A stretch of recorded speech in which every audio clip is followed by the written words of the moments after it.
Մարմինը հաստ է, երկարությունը 22-ից 180 սմ, պոչը 8-ից 10 անգամ կարճ, արուները խոշոր են էգերից, գլուխը տարանջատված է մարմնից և ծածկված է մանր կատարավոր թեփուկներով, մարմնի թեփուկները նույնպես կատարավոր են, անփայլ, աչքերը խոշոր են, սպիտակավուն ծիածանաթաղանթով, բիբը էլիպսաձև, ուղղահայաց, աչքից դեպի հետ է դեպի ներքև ձգվում են մուգ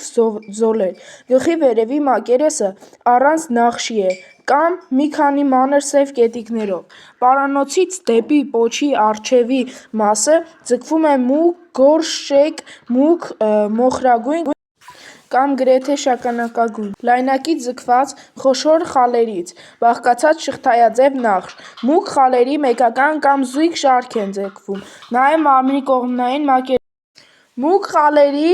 մեկական կամ զույգ շարքեր են, ձգվում են նաև մարմնի կողմային մակերեսներով, որովայնին մակերեսը սպիտակավուն է, դեղնավուն կամ վարդագույն, բազմաթիվ մուգ կետիկներով ու բծերով, ներքևի ծնոտի վահանիկները սպիտակ են, սնվում է հոդվածոտանիներով, մորեխներ, սարդակերպներ և մանր ողնաշարավորներով, մողեսներ, օձեր, մանր կրիաներ, թռչուններ, ձմեռում է աշնան վերջից, գարնան սկիզբը, զուգավորումը տեղի է ունենում ապրիլի վերջից, հունիսի վերջը, հունիսի երկրորդ կեսին, օգոստոսի սկիզբը, էգը դնում է 8-ից 25 ձու, ձվերը երկարավուն են 17-ից 24x30 մինչև 44,5 մմ, ձագերը սնվում են սեպտեմբերին։ Օգտակար է, կարգավորում է վնասատու կրծողների թվաքանակը, թույնը կիրառվում է դեղագործության մեջ։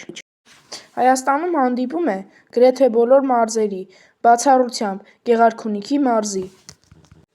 նախալեռներում և ոչ բարձր լեռներում, տարածված է չոր կիսանապատային, տափաստանային, թփուտային կամ նոսրանտառային բուսականությամբ, ժայռոտ ու քարքարոտ կենսավայրերում, երբեմն նաև այգիներում, Հայաստանում ամենավտանգավոր օձն է, գծած վտանգավոր է մարդու և կենդանիների կյանքի համար։